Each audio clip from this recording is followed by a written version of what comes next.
thank you for the opportunity to share some information on malnutrition. So as we kick off with that, by raise of hands, who at your facility within the last year has focused attention around malnutrition? Has any of your hospitals really focused attention around malnutrition recently? No. Was it purposeful for pressure ulcer prevention or just widespread? Recently are putting a group together because unfortunately we had an SRE of a pressure ulcer, so to bring all of the facets in, malnutrition was one of them. Okay. So. Okay, and Kathy, what were you? It's mainly been widespread, but we have noticed patients with pressure injuries and other skin-related issues too. Ours is actually SSI prevention. Okay. But still focus efforts around malnutrition, which is great. So I'm going to utilize that now, knowing there are some focused efforts so that we can learn from each other as we go through this presentation as well. So let's kick off to establish the need, right, on why perhaps we're focusing our efforts on malnutrition. Malnutrition is highly prevalent, as we can see here from the slide. When we think of malnutrition or undernutrition, it's a lack of appropriate food, right? A lack of food, a lack of the right types of food, or perhaps the body's inability to digest or absorb food. Many different factors that play into the individual's risk of malnutrition. It's been mentioned multiple times yet here today, and we see overlap. Chronic disease, certainly, stroke, cardiovascular disease, diabetes, pulmonary disease, cancer, and also food insecurity and hunger as a risk for malnutrition as well. Dysphagia, difficulty chewing or swallowing. 1 in every 3 adults, and this information you can see was a JPEN article, but 1 in every 3 adult patients admitted to the hospital are suffering from malnutrition, yet only it's documented in 8% of the time. So this is where we see it as overlooked or undiagnosed.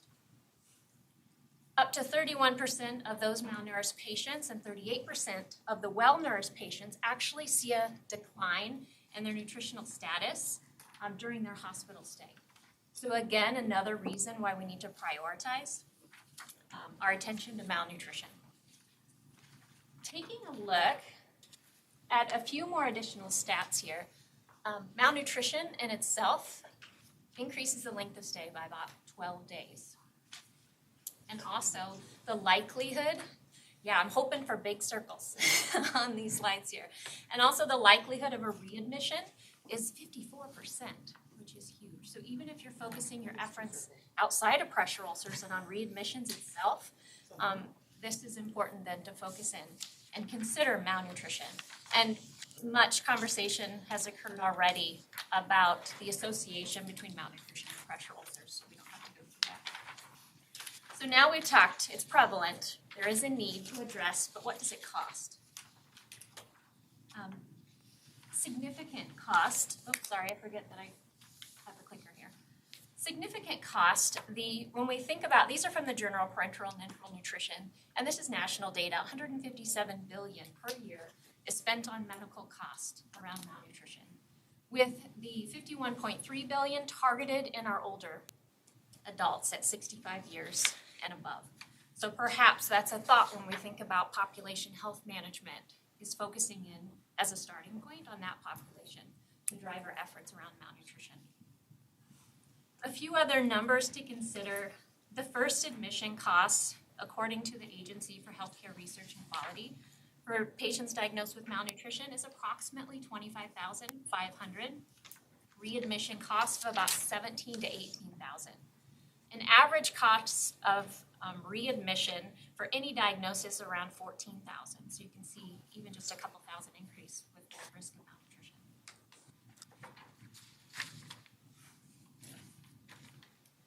There are benefits, certainly, to addressing malnutrition. And this is where I'd like to even open it up to those of you that mentioned that you're starting to prioritize malnutrition. Have you gotten to the stage yet where you're seeing some of those benefits?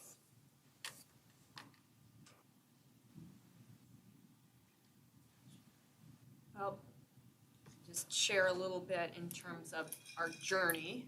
with identifying malnutrition. Regulatory agencies say you don't have a choice. You do identify patients who are malnourished.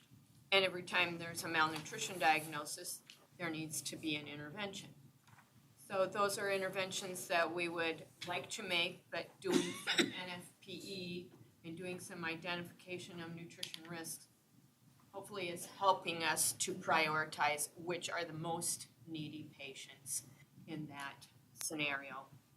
We haven't reached the numbers at all in terms of our diagnosis of malnutrition in our hospital that journals such as JPEN say we should be at. It's a journey.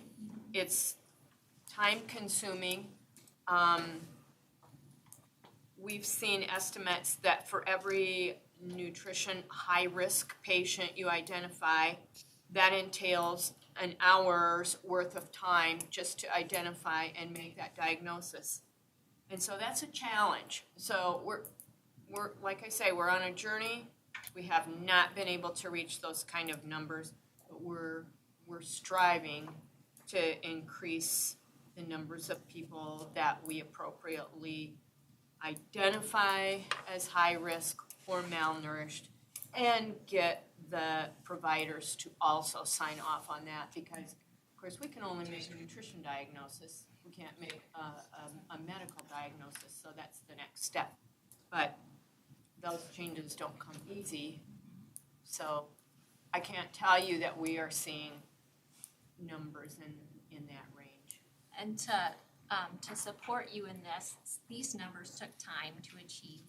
These numbers started in 2013. So the Malnutrition Quality Improvement Initiative, who's heard of that initiative? Have anyone? I know Mercy One Des Moines participated, inpatient, I believe, in speaking with a dietitian. This initiative is a collaborative partnership between the Academy of Nutrition and Dietetics and key stakeholders throughout the nation. They aim to provide a toolkit, resources for hospitals, evidence-based, high-quality, and certainly patient-driven. They started in 2013, 2014, and for the gap analysis to understand needs. Pilot testing started in 2016 with expansion and spread in 2017 and beyond. So these statistics here are what they found. And as mentioned, Iowa was a participating state in this. I just wasn't 100% sure on the spread of which hospitals within Iowa. But in speaking with the dietitian that did participate, she said they found high value in not only the resources provided by the Malnutrition Quality Improvement Initiative, but even then the benefits after the 4 years implementing of some of the savings and just the engagement around physicians as well on prioritizing malnutrition.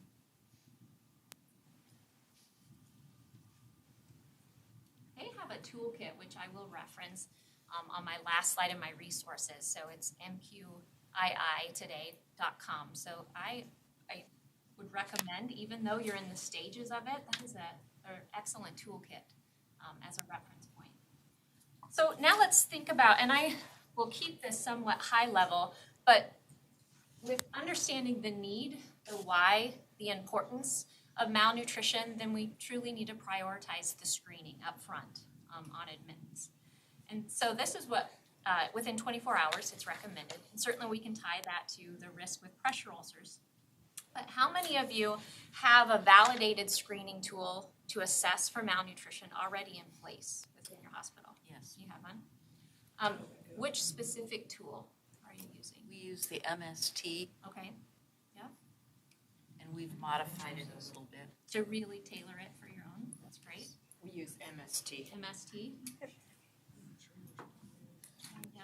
So it's incorporated directly there into the EHR. Does it trigger an automatic referral to you then, Kathy, if it's a positive? Yes, if it's a score of 2 or higher. Yep, that is excellent.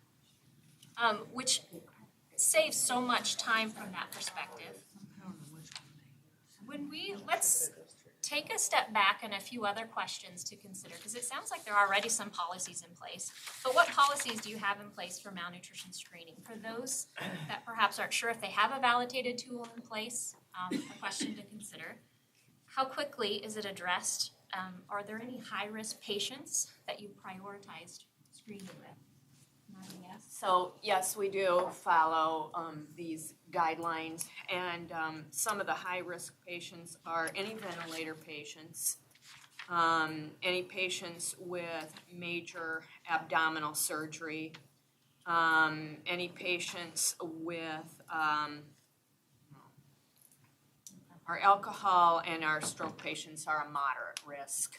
So, and what defines the difference between our high risk and our moderate risk is just how often we have to reassess them. We have to do the assessment within 24 hours on both groups of high or moderate risk, but the repeat assessments are a little bit different in those categories.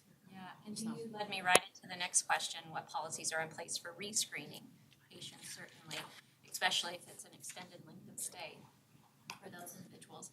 For planned admitted patients, is there any malnutrition screening happening in the outpatient side that you're aware of?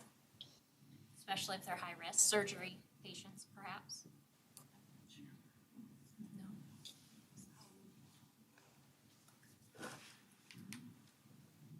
Okay. The first tool, just a couple thoughts to consider as you kind of go through, that was a recommendation on the Malnutrition Quality Improvement Toolkit. To be more efficient, to save time, perhaps planning ahead if you have a long volume of surgical patients that could be possibly at risk. To do that screening up front so that the dietitian is planned and prepped and they can start the nutritional care plan implementation sooner rather than later. These are just 3 references for validated screening tools, and it sounds like the group was utilizing the first, the MST, the Malnutrition Screening Tool, which is very quick, very short reference. This example here has just 3 questions. The screening tools, or if you adapt even your own version, need to assess the percentage of weight loss. So you have a baseline weight or unintentional weight loss for the patient, and any decrease in their PO intake or reduction in their appetite as core measures. Some validated screening tools then get further into the severity of their disease as a consideration, and then also age. The middle screening tool there, the nutritional risk screening, it's a 2-step process, so it does look at BMI as well during the first step, severity of disease, and you get an extra point if you're 70 or older. It is a bit more comprehensive though, and what I found is the 2 quickest here, the MST and even the short nutrition assessment questionnaire, in studies were validated in their accuracy just as much as the more lengthy screening. So go ahead and work with that simplified version there. But I like to hear that you adapted it for your facility based on your needs and your EHR, which is very important. PDSA. They had mentioned when we talked that I have a history in population health, that you knew you couldn't get out of here without referencing some PDSA. So the group is very familiar with this process, certainly. This example is one in the toolkit as well. So you can see the use of the population, the target population that they're focused on, and measuring if they are truly capturing screenings within 24 hours in this high-risk target population as a start. Other considerations, accuracy of the tool in itself, whether it is truly capturing the results in the EHR and triggering that nutritional assessment like it's supposed to, but perhaps even the length of time between admission and the completion of the screening are other ideas to focus on here.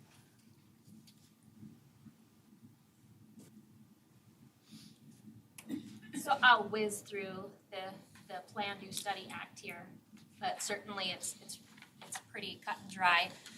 But during this phase, keeping in mind when the nurse is documenting in the EHR if there were any barriers to completing the screening as important.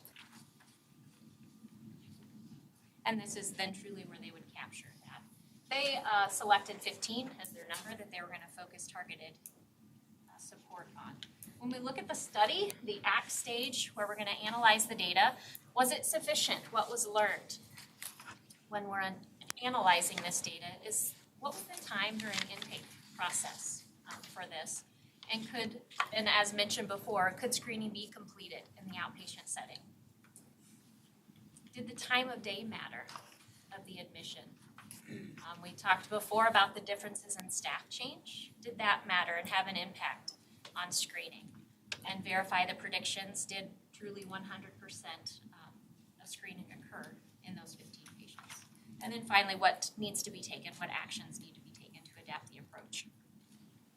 Listed here are generalizations for malnutrition diagnosis. They must meet at least 2 of this criteria for diagnosis.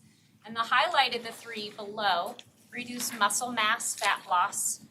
Thinking back to the presentation earlier this morning about the lack of lean muscle and the impact on pressure ulcer. So pretty critical.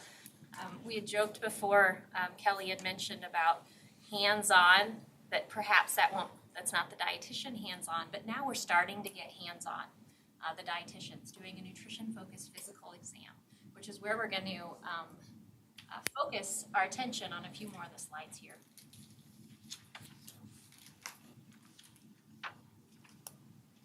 All right.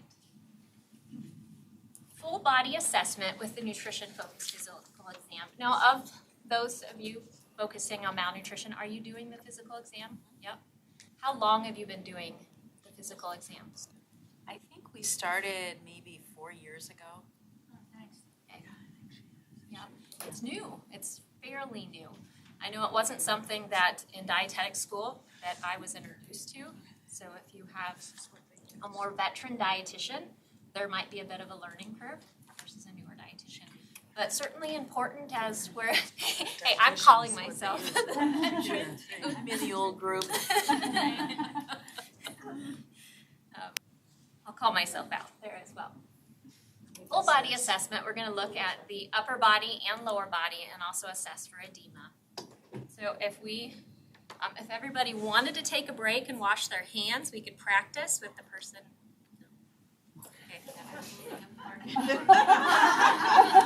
Should have seen a few of them. It is the end of the day and we are going to relax. No, that is not the expectation. Hands-on learning.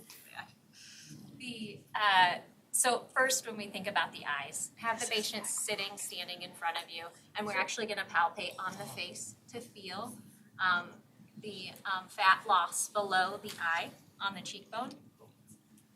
And also when we think of the temporal region, all of the pictures that I've shown in the slides are severe malnutrition. There is a very handy cheat sheet, which who doesn't like a cheat sheet? Yes. So I have a mobile cheat sheet, and it is actually a nutrition-focused physical exam app from eatright.org, and it's a great cheat sheet for your dietitians to have. Instead of in the paper version, we have an electronic version, which can be easily downloaded and viewed for reference. And the details, and I should have referenced that on here, and this is where I pulled this, it gets very specific and very detailed in the nutrition-focused physical exam. Cari, will you send that link to Michelle and I, so in our follow-up email to the team here today, we can include that? But yeah, there is a cost to the I think it was $20, so not too expensive. Like a one-time, or is it? A one-time, Okay. yeah, one-time cost. It's the Nutrition Focused Physical Exam Pocket Guide, 2nd edition. So it is well worth, I think, for a shared hospital for them to utilize. As we move a little bit further down, in the upper arm region, our bat wings, which we usually would reference. In a patient, you would like them to go ahead and then bend their arm. Use your fingers to palpate the skin underneath the arm. And if you can almost feel the pads of your fingers touch through the skin, an indicator of severe malnutrition when we think of the extent of what it could be. And then looking, you see here the picture of the clavicle and the shoulder. Make sure they're not hunched forward, that their shoulders are back, and palpate as an indicator here, looking for that prominent bone. I did the same thing. I was looking. Yes, I'm well Very well nourished. padded. Very well padded.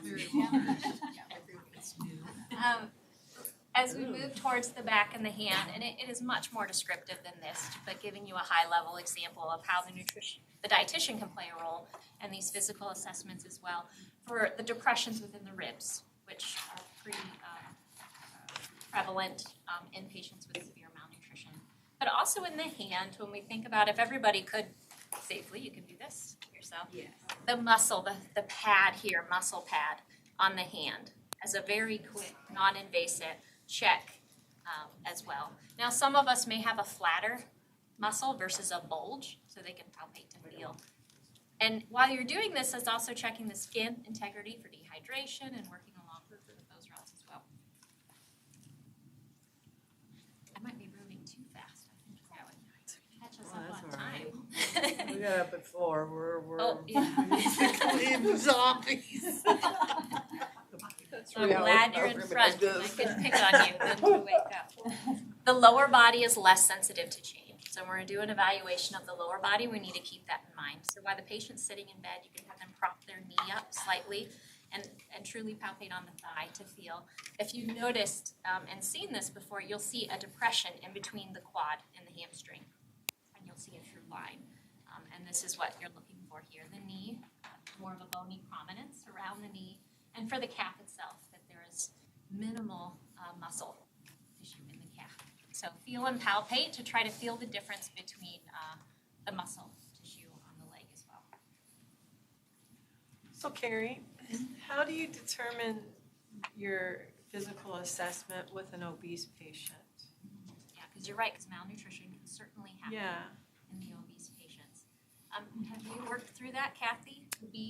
I So- I had a patient who was over 400 pounds. This is a couple years ago, and she had lost, I want to say 50 or 60 pounds in just a very short period of time.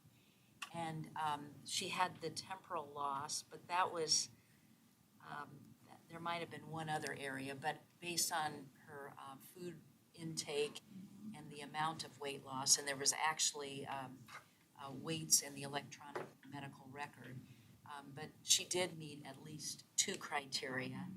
And so the physician questioned that. He said, how could she be malnourished? She's 400 some pounds. And I said, this is the national, the data, the criteria approved that we are using. And so he did change his mind and did agree. But at first he really questioned how that could be the case.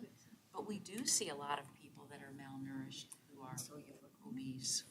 And you bring up a really good point about the importance of, we went through the different levels or the different considerations for diagnostic criteria, and just the bottom 3 were more the physical assessment. Where the front half is that, yeah, you're metabolic, looking at labs, looking at the conversation you have with the patient and their family, and past history of weight and percentage weight loss on Our dietitians say that albumin and pre-albumin, they really don't give really any weight to that. Is that That's pretty accurate. standard? Yeah, and because of the inflammation, so the accuracy of the albumin and pre-albumin is no longer recognized in this instance as a validated indicator of malnutrition. If the inflammation is But we have physicians that say they're in, believe in it. they document that it's severe protein malnutrition, but yet you have the dietitians over here saying, well, those really aren't indicators. And so I asked the physician, well, you know, when you talk to the dietitians, they say that really isn't an indicator. So where are you getting severe protein malnutrition? And so I'm like, he's saying, from a coding standpoint, you know, if their level is below a certain level, then they dictate severe protein malnutrition. I just find that there's a disconnect between what physicians are dictating and what dietitians are practicing.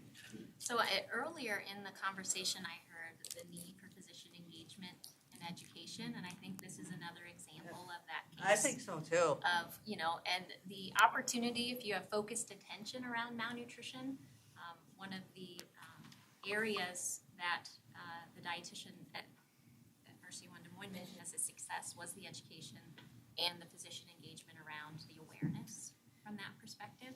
So I agree that occurs, and I saw Kathy smiling, and I didn't get a chance to look at her feet. They've had those conversations. Well, Kathy has done a lot of work along with the clinical documentation specialists that have gone to either our clinical quality committee or our medical staff meetings and provided the literature, the education, and all of that on those differences. And I think that's brought them a little closer to complying and questioning that. And so it's immediate feedback to the provider, but they have done a lot of work in the last year, 2 years. Couple of years, Yeah. yeah. We actually To engage providers. gave some of the providers a laminated copy of the criteria that we use, so they could actually see the nutrition-focused exam areas, some descriptions, and then also the percent of weight loss, the appetite changes. So sometimes if there's a question, they can just pull that out, but it's also listed on our intranet. So if they have questions about the criteria, and the criteria was approved by the P&T committee several years ago. Do you reference it or organize it by the etiology, whether it's an acute illness, a chronic illness, or a lack Yes. of access to food? Yes. That's Yes. great. Great, Beth. How about you?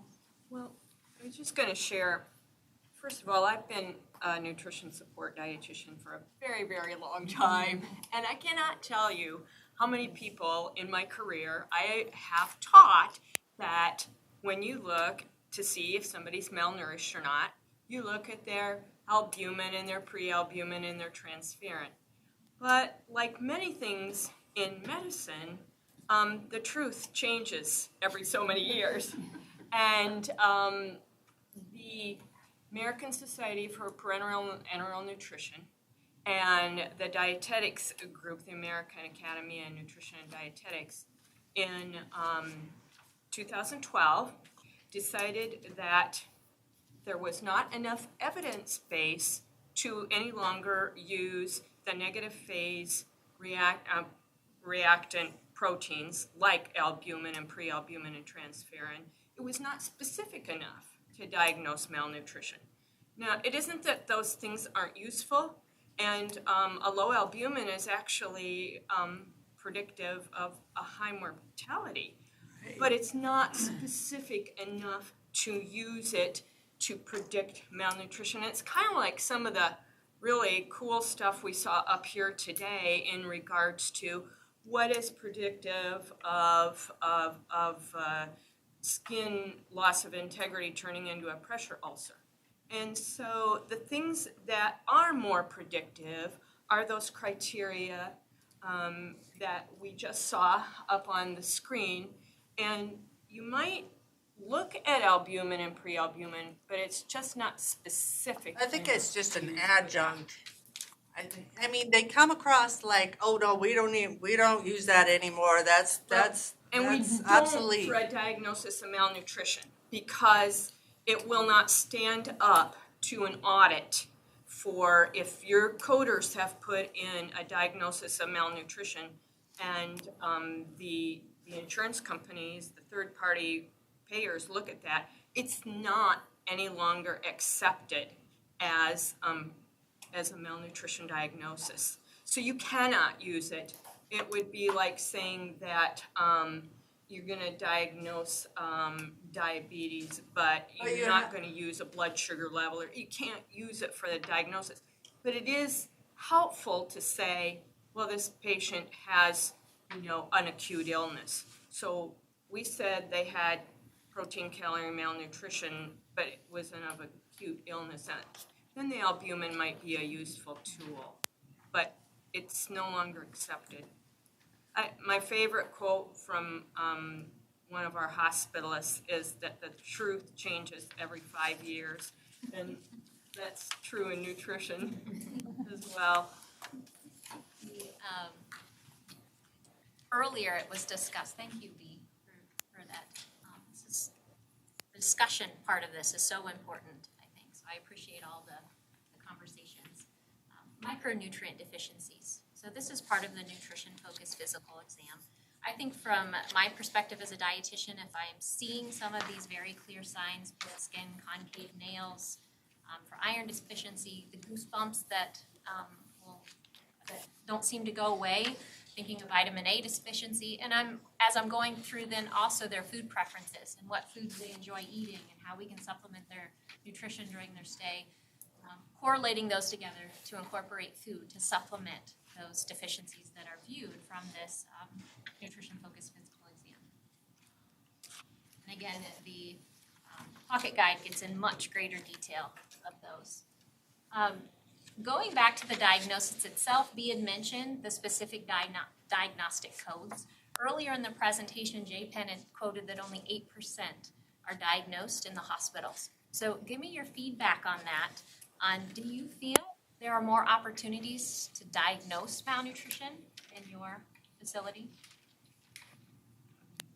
Kind of feel like you're in the 8% or you're? I think we could do better. We don't always see, we don't see every patient, so I think we probably are missing some patients. And there are some patients that are at risk of developing malnutrition, so we still identify those patients and try to intervene with those patients. I think we could see a higher number, but we do find some physicians do not agree with our assessment and documentation, so that's part of it as well. And as I was looking at a few research for this presentation, I noticed that CMS has proposed changes for the 2020 rates for diagnostic criteria for malnutrition, deprioritizing a bit the severe protein calorie malnutrition. The Academy of Nutrition and Dietetics, along with JPEN and other national partners, have been pushing back quite a bit. And the last that I found, there's a delay now because of their counter proposal and the evidence-based information to support its lack of change. There's a delay now in that. So I'll be looking for what CMS decides, because that could certainly impact reimbursement.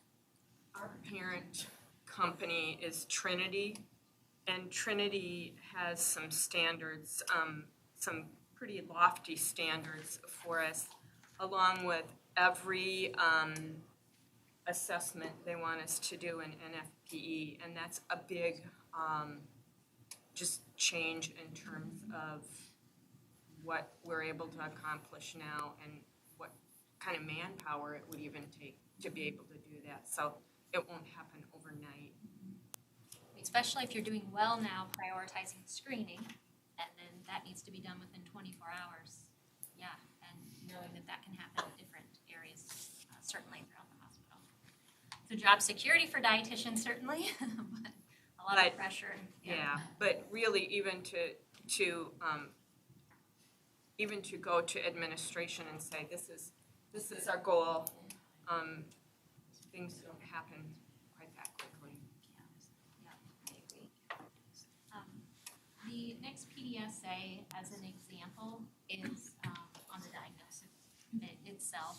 So I just here wanted to highlight just a few other considerations for evaluation and quality improvement initiatives. Gaps in the care team communication. It sounds like possibly even continued physician-focused education is an opportunity. And then also the timing, and Bee's giving some great feedback on perhaps just based on FTE's availability and the workload on the timing of the implementation of the plan as well. And summing up then here, the screening, the referral to the dietitian, the implementation of the care plan, also the intervention implementation, the importance of reassessment, rescreening, which we heard certainly, the importance of the multidisciplinary team. How many of you, and this will lead into our next conversation, have the social worker as a key member of the team when you talk about malnutrition? No, and and the reason I say that is because of the lack of access to food or food insecurity. So let's take a look at this next slide here. Who's seen the 80-20 slide? Yes. Yep. Of course you have. What this shows us is that 80% of what impacts individual health, 80% is impacted outside our hospital, outside of healthcare walls. So this is where I asked about the social workers' impact, specifically geared towards malnutrition, because food insecurity, lack of access to food, could be a core reason for their malnutrition. And so addressing clinical community integration is critical to improve outcomes in areas even outside of what we're talking about today with malnutrition. And there are so many exciting projects throughout the state, and many of those are in this room here, actually, with organizations supporting some of those, which I'll speak to a little bit.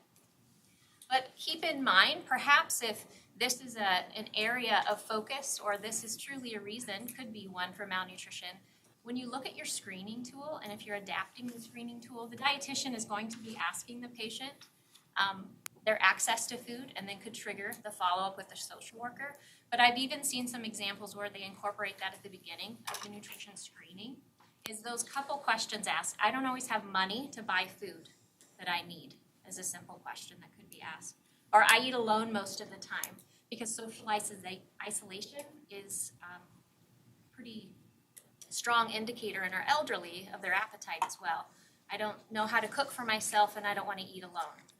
You see that a lot. I think of the overeaters too, some social issues too. Oh, yeah, Not emotional. that they might have pay for being malnourished just because of they're not eating good stuff. Yeah. You bring up a good point even as well with when money is tight, unhealthy food tends to be a little bit more affordable. I have tooth or mouth problems that make it hard for me to eat. Is it an elderly patient? Do they have dental insurance? So all key things that can help with the social worker integration. The Mercy One, the question they have with doing their social determinants of health screening that they've expanded on, so the Mercy North region they're using. In the past 12 months, were you worried that your food would run out before you had money to buy more? Example. So this is an interactive USDA map, and it's a food access research atlas. Knowing that many of you are traveling from different parts of the state, I thought this might be a quick visual as a reference point.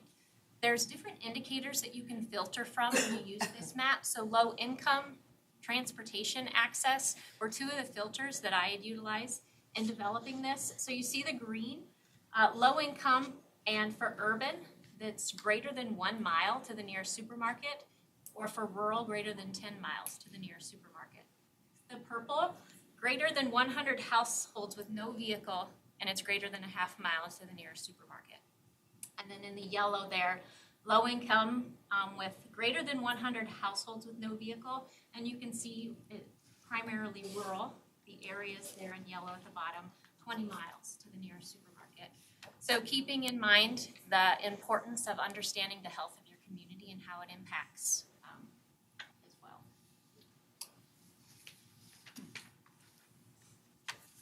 Knowing there were multiple Mercy One hospitals here, Emily Fletcher, Nathan Riggle, had recently presented at the Iowa Hospital Association, and these are some of the updated stats that they shared on their community health worker, on their projects focused in on addressing social determinants of health.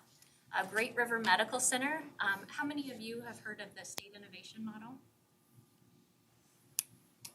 Someone over there raised your hands. Just kidding. I did not say I was an expert. I said I've heard of it. Yeah, you heard of it. The state innovation model was a CMMI initiative, and it looked at addressing, utilizing clinical community integration, addressing social determinants of health, population-based, community applied. So Great River Medical Center was one of the original 7 sites that we worked with. Mercy One, population health. So the spread from Mercy One is all the way up to Mason City, Centerville down where you noticed on the map. But also Mary Greeley Medical Center has a nutrition-focused expansion project as well through SIM, all tying around and working and addressing those social determinants of health. So the biggest impact here, you see the bottom statistic on the bottom of the slide.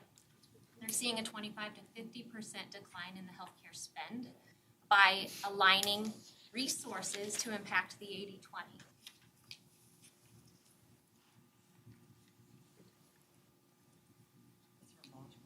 To sum up some of the benefits, the lessons learned, the importance of the clinical community integration, expanding those screening opportunities. We see establishing integrated workflows, improving collaboration across the board, and closing the referral loop. documentation is important, and I think we've heard that at multiple points. Documentation of the stage of the pressure ulcer, of the malnutrition diagnosis, but also documentation of social determinants of health Z codes. I've been doing an environmental scan as I've been traveling to different communities that we support and asking the hospitals, the public health organizations, the community organizations, are you coding social determinants of health Z codes? And for the most part, I'm not seeing too many hands raised. So are you at your hospital, do you know if they're coding social determinants of health Z codes? I thought we were working on that. I mean, that is, Lisa pretty much takes care of all that with her group, so, it sounds familiar. Yeah. I don't know if Vanessa Watson's in all of that. Yep, she is. Yeah, good question. Yep. I don't know. Yeah, we miss Jake and James and Yeah, he's done a great job. yeah, that was when his grant ran out, off he went. I've been asking the reason why behind that, and it's because there's not robust reimbursement tied to it right now. But I thought we were gonna, but it got pushed back or delayed. yeah, That's what rings bells. it's on its way. Okay. But documenting the need builds the case, right? So for reimbursement, and it also helps from that perspective on, hey, malnutrition. This is related to food insecurity, lack of access to food. There are a set number of Z codes now, but the United Healthcare, and as example, American Medical Association are working together to expand the number of Z codes, and in 2020 reimbursement tied to it. So something I'm creating a cheat sheet for this with information. So I'll share that with Kate and Lana, so that you can share if you're interested in learning more about these. They just had a full day activity for population health yesterday in our facility. Around Something, Okay. I haven't gotten the update yet, but Lisa was involved with that, and so was the whole care continuum team and That's excellent. population health team. So I'd be curious to see once we get an update on what that was all about. Yeah. It was a whole day workshop thing. So in summary, man, we caught time. In summary, I think setting the stage with the prevalence, the cost, and it's great to hear hospitals prioritizing malnutrition, but there's certainly work yet to be accomplished.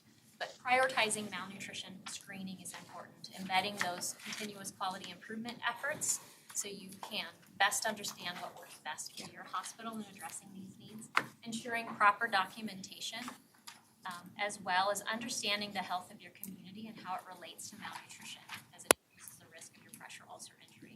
Close those referral loops and incorporate the teams that are already established to support you in your care. The last slide, some of the resources that I had mentioned that you have, and then we'll add a few extras that we had mentioned as well. There's the link for the Malnutrition Quality Improvement Initiative Toolkit. And we have social determinants of health resources on our website, which is the first there. The other is United Way. Part of the state innovation model, we work towards making the 211 an app.